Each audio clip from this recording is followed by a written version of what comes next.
Welcome to CEO Conversations, the private practice podcast. I'm your host, Brandy Mabra. This is your one-stop shop to learn the business side of your practice on a deeper level.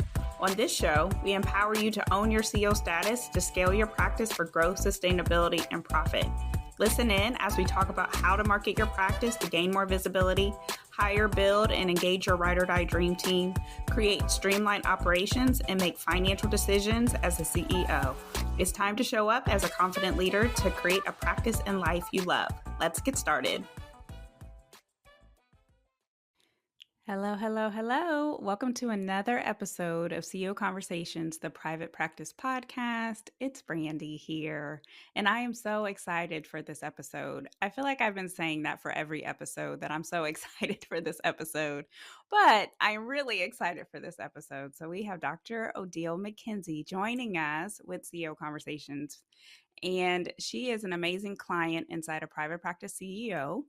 And we are talking all about her transformation. So oftentimes when our clients come to us, they are overwhelmed, they are stressed, they are not happy in their practice because it's not going how they envisioned. And Odile was no different. So she has had an amazing transformation and has gotten her practice from being stressed out and overwhelmed to where she is now only working 2 to 3 hours a week. And so oftentimes when I show up and I say, oh, your practice can run without you, if you have an engaged team, if you have your ride or die team, if you have efficient operations, if you are leveraging your leadership, all of those things, identifying who your A players are, it does work. It does work. And so Odile is testimony to that. So I really appreciated her coming on the show. She gave so many great nuggets. So if you are in a place of feeling overwhelmed in your practice, feeling like there is no way I can get this practice or this team to where I want them to be, or feeling that you cannot have a practice to show up where you love everyone you work with and everything else, and this is the episode for you. So let me formally introduce you to Dr. Odile McKenzie. Odile is the CEO and owner of Odile Psychotherapy Services. Odile Psychotherapy Service, PLLC, is an online therapy practice that provides cultural and trauma-responsive therapy to people of color in New York and New Jersey. Odile started her psychotherapy practice as an act of social justice in 2021. She believes that people of color experience trauma on a daily basis and should have access to safe and quality mental health services. Since starting her practice, Odile has added 7 therapists of color to the practice and created 3 support groups. I will tell you that her provider number has changed since then, especially since working with us. The mission of the practice is to serve people of different ethnic and cultural groups through individual, family, couple, life coaching, and group therapy. So again, you are in for a treat. Odile is amazing. Even inside of our group, there was a saying like, I want to be like Odile. And the mindset shifts that she made inside the program, some of the strategies that she implemented, she'll dive into details. So enjoy this episode. As usual, make sure you have your notebook ready, make sure you are taking some notes. And if you would like to connect with Odile, then her information is going to be in the show notes. So enjoy. So I'm excited to share her story and for you all to meet her. So Odile, welcome to CEO Conversations, the private practice podcast. Hi, thank you for having me. I definitely feel humbled and honored to be part of this. It means that I'm doing something right. Yes, you are. You're doing a lot of things right. So I asked you to be here because I'm going to give people just kind of a snapshot of the transformation that you've had and the results that where you're at. So at this point in time, you are working 2 to 3 hours in your practice. You've been able to travel. You've been able to take some time away, definitely enjoy the summer, and also have a trip planned for Greece upcoming. And so I know that there's a lot of folks who want to get into that situation and want to be able to leave their practice and feel like they can't. So can you just maybe describe what your journey has been, how you've been able to get to this place, and maybe where you hit some bumps in the road, like all of those things that I'm privy to, but our audience isn't privy to. So if you want to start off by introducing yourself and then go into your story. My name is Odile McKenzie. I am a licensed clinical social worker, and I started my practice about 2.5 years ago. Odile Psychotherapy Service, and what we focus on is like treating people of color. We want to make sure that the space we provide reflects, I guess, the people that are in our clients' life. I want my therapist to look like my clients, and I think that's part of like building a safe therapeutic relationship. Um, so I would say that being here, it's something that where I'm at today, like working like very minimal hours. I didn't think it was possible. I wanted to get there, but it was challenging. The I just didn't think that I could do it. I didn't think it was realistic. But when I started the program, I think I started to shift my mindset, and it kind of just organically happened. Like once you like shift what you can do, or you start opening up yourself to like possibilities, then things fall into place. If that so I remember before working with you, really feeling overwhelmed because I was doing so much and I was juggling so much. And the idea of like even ending my day at 5 felt like impossible. I was working on the weekends, catching up on notes and Instagram posts. I was just doing a lot. And it felt like this is what I needed to do. This is what you do when you're an entrepreneur. You work all the time. But I know there was like probably a part of me that was like, that's not sustainable and that's not what I want. It just didn't feel like it was like success, if that makes sense, right? Because I feel like I was doing a lot of things I was reacting to the problems in the practice as opposed to being proactive. So I was doing billing, I was doing responding to clients' emails, I was seeing clients like 4 days a week. I had staff that I was supervising. I was just doing everything, managing my social media, obviously catching up on my client notes. I was just doing everything in the practice. And like I said, it just felt like it wasn't sustainable and I wasn't really working on the business. And I also didn't understand, I guess, my metrics, right? How many clients are we seeing? How productive are the therapists? Like, I'm not hitting any KPIs because I'm not setting any KPIs because I'm busy responding to emails and seeing clients all the time. So I think you helped me recognize that I did not have the ideal team when we did the deep dive. That I needed more support. It was scary because I'm like, can I really afford an admin? I don't know. Can I afford it? And again, that fear just kicked in, but I just trusted that I would get there. And I think we immediately started working on me getting a full-time admin. And that really changed my life. I think that was the beginning of it. Having someone to handle the day to day. And not that I didn't have to be involved. I think that, like I said, the admin was a huge help, and also recognizing that the current team I had in place wasn't a good fit um, for the role because I had an admin who was doing billing, but she wasn't. She was working like I think 5 hours a week, but she really wasn't doing the billing. She was making mistakes. I was losing money. I was too busy seeing clients and doing other things that I wasn't catching the mistakes. And I just like trusted this person before really understanding her what she was doing, her work ethic.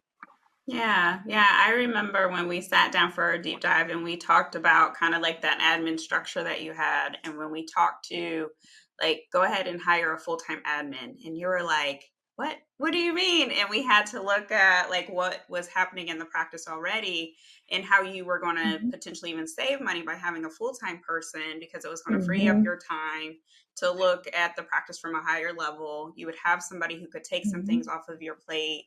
And so I agree that that was a game changer for you. And then realizing, because I remember you just feeling like you were hitting your head up against the hall, like the wall with your team, and the freedom that you got when you recognize like, oh, they're just not a good fit, so let me bring in let me bring in some folks Yeah. that match like the business culture that I'm creating and actually want to help me with building the practice. So I love it because I remember just the look on your face when you came. You looked tired and just like, oh my gosh, and just like, you, I don't know if I'm built for this. I don't know if I'm built for this, which I know a lot of people Yeah. can Yeah. Yeah. relate too. So what were some of, you talked about like the mindset shift, right? In order to get to a place for you to work the schedule that you're working now, or to hire the full-time admin, or to establish KPIs, or really to step up as like a leader, what was that shift for you? Yeah, I think for me, I mean, my faith is a big part of it, but I think I had to come to terms with my relationship with power, if that makes sense. Like, I was very uncomfortable with the fact that I do have power. I am the leader. I could fire people. So I think it happened somewhere in one of our coaching session. I had to like the light bulb, like I have to really step up and like take care of the practice, right? That's the baby. And I could use power in a responsible way, right? Mm-hmm. I don't have to exploit people. I could share the power. But I felt like I was just trying to minimize myself. Like, look, I'm not a bad person. Mm-hmm. Um, I'm good. I'll give you what you need. Um, and that just wasn't working. Mm-hmm. Um, and I think once I was able to accept that, yes, I do have power and I could use it responsibly, it just, for me, just like shifted. Like even being able to have like challenging conversation or hard conversations, I was better able to do that because I'm not hurting you. I'm just telling you what we need. We could kind of collaborate and work through it. Because I remember we prepared for my staff meeting, right? Having these conversations with the staff about what is required of them. And you always build it up in your head as if like it's gonna like people are gonna be mad at you and it's gonna be terrible, and it wasn't that Yeah, I remember you came to the call. You were like, it went well. Like it was good. Like, they're bad. not mad at me and they're on board, and and Yeah. so I love what you said about how you can share the power, right? And I think oftentimes when people hear, own your CEO status or to show up as the CEO, they think of this person who's just coming in making all these demands, and that's not how you engage a team. And so what I love about your story is that you engaged your team by bringing them in as partners and being very authentic, vulnerable, transparent about where the practice was, where you were moving towards, and then allowed for them to help you. So what are some of the things Hmm. that, like, to date, that maybe you've gotten off your plate? How did it feel to get those things off of your plate? And then were there any, maybe warnings that you would give others who might be listening and wanting to get to where you are? Yeah, I think one of the things I was spending a lot of time reviewing notes and making sure that it's like meet medical necessity criteria and just being frustrated. So it would take me forever to get through the notes and it would hold up my billing because I'm like, this is not quality work, but I'm tired of having this conversation with you. I built a whole hub for you to get like support, right? But then, like I said, like I think in one of our coaching sessions or during the group coaching session, I was just like, I need to give them the tools, right, to be successful. So we did a training Mm-hmm. and that has changed my life. Like now it takes me no time to review notes. They just needed the additional resource because for me, I learned by reading and on my own. Other people need like the physical, like the training Mm-hmm. or retraining.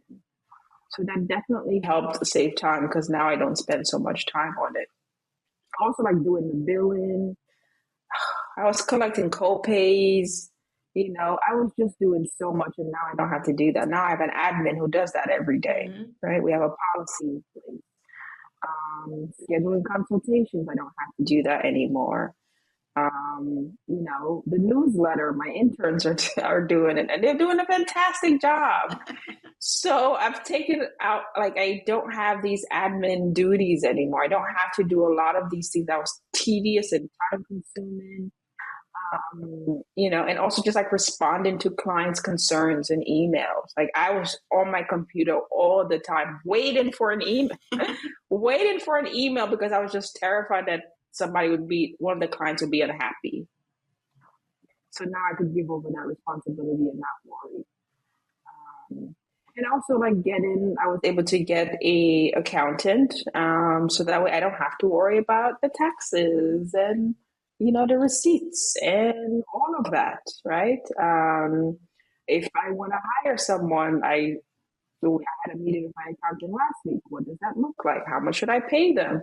I don't have to think. Okay, there's experts out there to really help me make good decisions, as opposed to sitting down with a piece of paper and seeing this and looking at this. So I think I've just recognized where my strengths are and lean into that and just like look for support outside of me. Like I said, the admin, like she's great. And that took some time, laying out expectations, helping her get a better understanding of the culture of the practice, which she's done a great job, right? Understanding the mission and the vision and making sure she embodies compassion, right, and kindness. So that way when she's interacting with both staff and clients, that's what's coming through in the emails and the phone calls. And she's done fantastic. And if we have a billing issue, I'm like, this is we meet twice a week. I'm like, this is what I want you to prioritize for the week, right? Mhm. Follow up with this person, follow up with this insurance company, and let me know next week or at our next meeting. So I'm just delegating at this point. Yeah, you're delegating, but you're delegating with intention, which I love, and being proactive with the delegation. And I think sometimes what happens is people, I call it a boomerang effect, where they'll give it to somebody and then they don't do it right, or the expectations aren't there, or the deadlines, or all the success, like the tools that they need to be successful aren't there. So naturally, you just take it back, thinking that that person can't do it. And so, of course, like what I love what you're saying is that there's training involved. You have to set the expectations. You have to, actually still continue to meet with them. But when you're meeting with them, it's in more of a proactive way compared to a reactive way because something's wrong. So I definitely love that. The financial piece, I have to laugh a bit because I know that when we talked about you getting a new accountant, or taken to having a financial partner, you were like, no, and I and you thought that you would be able to handle it on your own. So to hear like, oh, I have someone who can actually help me with that. So I know a lot of times people are nervous to delegate the money part of their practice, and rightfully so, because it's the money, it's the lifeline. So what was your process to make sure that you got with someone that you trusted? Yeah. I mean, I think before I even get into it, I think for me, as we're even speaking now, I'm realizing how much my own personal money story affects the decisions I was making in the practice because I knew I needed a better accountant. I was just like, I don't know if I could afford it. It's the same thing with the admin. You know you need more help, but you're like, wait, can I afford it? And then I'm like, wait, I could have done this entire time. So it's like really again a mindset shift. Um, but I was able to get an accountant based on like a recommendation from someone in the coaching group. And I met with him. He answered the questions. For me, I am guided by my intuition and my feeling. If I have a good feeling about you and you provide me education and information, I'm like, yes, I trust God. I trust this is going to work out. And so far, it's been great. So like just getting recommendations from people is like really helpful. Mm-hmm. Yeah, absolutely. And the personal money story, I don't think people realize that enough and how much it can impact how you're showing up in your practice and the stories that you're telling yourself. And, especially when it comes to hiring or getting something that the practice needs, or thinking or talking yourself out of a really critical decision because of the money. So, what are some things that you've been able to do for like your own money story to make some of the hires that you've been able to make? Because I know even to date, like you've brought on additional providers.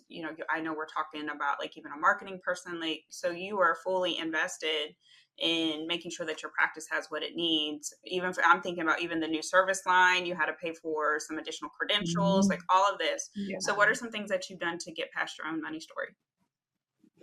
I think it's just, I think my faith is very helpful. I'm like, the universe is going to give me what I need. God is working with me. I have to trust the process. Like really talking myself through the fear when it comes up, because it still comes up. The intensity is still there. But it's just like, okay, the fear is coming up. How do I strategize? What do I need? Right? What information do I need? Which is why the accountant is great, because I will see the numbers and I'm like, I don't know if I could do this. I could calculate it, right? Do the math, and I don't trust that I could afford it, Mm-hmm. right? So now that I have someone who's saying, yes, you could afford it, I'm like, okay, whew, I don't have to worry. This person sees the numbers. So I think like really being strategic and not just like giving into the fear or swinging the opposite way that, oh, the universe will provide and I'll do anything strategically to get you where you need Mm, to go. yeah, So yeah. that's helpful. And also, Robert, my CPA always says, you're not there yet, Mm-hmm. right? You're not there yet. You get where you need to go. Mm-hmm. So constantly reminding me that I don't have the millions I want in the bank account, but one day I'll get there. Yeah, absolutely. Absolutely. And I love what you said, trust the process. And ultimately, when you trust the process, you're trusting yourself for the decision that you're going to make, and knowing that, especially like once you look at the data. So oftentimes, even what I find with all of our clients is there's this story that you're telling yourself, but what is the data showing you, right? And then Mm-hmm. the data matched with the emotion allows for you to bring the evidence that you need to say whether or not it's true. And then when you do have the right partners with you, then it allows for you to move faster or to make that decision and with more comfort, with more ease. Because even the most like tenured, I've always, like, even with me, like with all the business experience that I've always had a really strong CFO or someone to help me with that number piece, especially when you start to have, like a higher volume of Mm-hmm. revenue. You need somebody to give you that number, to give you that peace of mind, to say yes, you can go ahead and move forward, or to strategize as like a goal. So I know for you, especially with your practice, I have no doubt that you're going to get to seven figures, like no doubt whatsoever when it comes to that. But Yay. yeah, but I love just what the work that you've been able to do, and in the practice for sure. So how have you, because I know that you've been taking some time off and have had to maybe step away, and just with summer, how have you prepared your team for that? I think it's just like giving them the tools, like giving them everything that they need. So it started, I have a hub with clinical resources, workflows. You can't tell me that you don't know how to do something. So teaching them where the information is if I'm not around. And also having people in place. So the interns, they have a task supervisor. So they could go to the task supervisor for information. We also have a group chat. If you have a concern, you can put it in there. I'm not the only one, okay, with the information. Um, so other people could respond. And again, just like given the admin, like she has workflows, we have check ins. So she has everything she needs to be successful in her role, which was very important for me. Like everyone needs I need to give them what they need, so that way they could be less dependent on me, Mm-hmm. which is why I don't have to work so much, because people don't really. I don't have some people calling me on the weekends for a crisis or after hours. I never have to worry about that. Um, because hopefully the hope is that I'm giving them everything that they need to be successful. Yeah, yeah, and that's like a critical part of this whole journey for how your practice can run without you. I remember during one of our calls, you recognized like reinforcing here's where your tools are. So if they came and I know we talked Mm-hmm. through like if they're coming to you with a question, where's the answer? And instead of always answering the question, refer them to where they can find the Mm-hmm. answer. So that Mm-hmm. way they're not constantly bugging you and they know, like, oh, okay, I have this question. Let me go to the hub because your hub is amazing. Right. And so, Mm-hmm. like, I know a lot of practices don't want to implement a hub or take the time to write out policy and procedures or to make sure that teams are set up for success. Or I know, or to do like additional trainings and things because they feel either they don't have the time to do it, or they don't think that maybe it's the priority. But it's a true game Mm-hmm. changer when you actually create it, reinforce it, and make sure that the folks know that it's there, and then train them up if you need to. So I love that. I love that. Yeah, yeah. I mean, I could see why people think it's like tedious or it's not a priority, but that was one of the first things I did, right? Because you cannot get like you have to give people tools to be successful, and that's part of like telling like you have to tell them what the expectations are, right? And you have to give them like the resources to, like I said, like be successful in their role. Like that's important. You can't bring me on into into your practice and not give me an understanding of like what is expected of me. Yep. Yep. And that's so true. That is so true. Like your team are not mind readers. They're not mind readers for sure. And then you said a point earlier when it comes to your team that they like how you learn versus how they learn. And so Mhm. sometimes what we do, and I Mhm. know I've done this, where I'm putting how I move in the world or how I learn or the easiest way for me to absorb information, then I automatically think that that person should be in the same boat. And so you recognized that that wasn't the case, it sounds like. Mhm. Mhm. Yeah, because I'm an introvert and I'm like staff meeting. Who wants to do that? Like I could save myself the 30 minutes. Yuck. Um, but I realize that it's important. Mhm. It's important. I can send emails, I could create workflows, but they need to hear the information from me. Yeah. So now we do like a monthly staff meeting. Awesome. It's not my favorite, but I do it because it's needed. Yeah. Yeah. Yeah. No, I feel you. I feel you. I introvert here too. So for those, because I know a lot with, the practice that you've been able to build and the work that you're doing in the world, where are you moving? Like, what's your next stage that you're moving towards when it comes to the practice? Yeah, yeah. Very good question. It's something that I've been reflecting on because there's always going to be fear, and the fear is there. I think for me, I would like to expand and provide more support to women of color around motherhood. So providing them with like some groups. We have a doula in the Mhm. practice, so trying to expand that service prudently, as Robert would say, my CPA. And I would like to bring on a psychiatrist or nurse practitioner sometime next year. Awesome. So just expanding like wellness services to as many people in the community.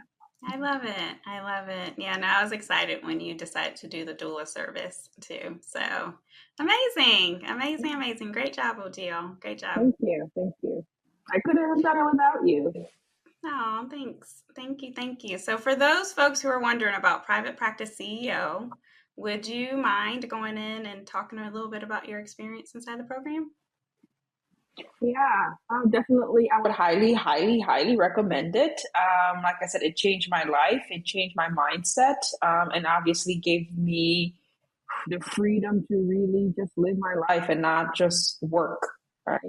Um, so I would say that you're obviously compassionate, you're kind, you know your stuff, and you also tell it like it is. Yeah. So Lovingly. you yeah, yeah, lovingly. So you gently challenge me. When I first went, the deep dive was very overwhelming, just because I'm an anxious person, and I'm like I have to do all these things. And then you're like, okay, maybe I don't. I could like space it out, right? So the quarterly meetings, that was it quarterly, like monthly meetings, we would do like where we would plan Yeah, our out. quarterly planning meetings. Yeah. Yeah, that was helpful. Because I think I was doing it, but I think what I learned, what was the most valuable thing? One of the most valuable things I learned from you is how to pace myself. Mhm. I just wanted to do everything in one quarter. And just, stay up late, work the weekends. That's just my personality. And I'm like, now I don't have to do that. Mhm. I can take my time. It doesn't mean that I'm going to fail. So that is really, really helpful because the summertime, like I said I wanted to slow down, but there's a lot of feelings that come up because I'm like, I need to be doing something, right? Yeah. But you manage it. And I tell myself, this is what I wanted. This is good for me. Right? Yeah. I could pick up again in a few months or next month, next quarter. Mm-hmm. Yeah. Yeah. Yeah. No, I just love all of this. I love all of this. No, thank you so much for sharing and the story and just talking through some of the things that you've been able to overcome, how you've been able to overcome them, and just really the mindset piece of it is what I'm taking away from this conversation when it comes to leadership, when it comes to the money piece, when it comes to like even the practice that you're building and the life that you want to live, that it's completely possible, but you have to own that CO status to do it. So thank you, Odile. Is there any lasting words that you would like to leave on the folks that are listening? That you can't do it alone. Mhm. You may want to do it alone. You may think that you have all the answers. You may feel like you're the most competent, but you cannot do this alone. You have to seek out the right supports, right? The right team, or have a practice in place, a spiritual or wellness practice in place for yourself. You cannot do this by yourself, Mm-hmm. or even like colleagues or networking. You cannot do this with. Yep, absolutely. Absolutely. So true. So true. Well, thank you so much for being here. You're welcome. Odile, where can people find you? On Instagram, I have two Instagram accounts, Odile McKenzie _LCSW, and the practices IG page is Whole Therapy and Coaching. Amazing. Amazing. Thank you so much for listening to today's episode. I hope that it inspires you, encourages you, and allows you to show up as an empowered private practice CEO. Speaking of private practice CEO, if you didn't hear, my signature CEO school for private practice owners is now open for enrollment for our next cohort. Private Practice CEO is designed for six-figure practice owners who want to learn the business side of their practice on a deeper level. If you have aspirations of scaling your practice to seven figures, this program is for you. Go to savvyclover.com/private practice CEO or see the show notes to learn more and apply. Inside the program, we teach you, mentor you, and empower you to lead your practice with confidence, make more money, create efficient operations, hire, grow, and lead your ride or die dream team, and market your practice in a bigger way. This program is loaded. You get on demand and live business and leadership training, one on one and group CEO strategy calls, time saving tools and resources, job descriptions, policy and procedures, marketing scripts, plus our luxury CEO retreat called Own Your CEO Status, not to mention our fabulous intimate community of private practice owners. Right now, if you apply before August 30th, you get access to a bonus VIP day with me and preferred pricing. Get ready to dive into your practice to strategize and make massive movement. If this sounds like a good fit for you, go ahead and apply today.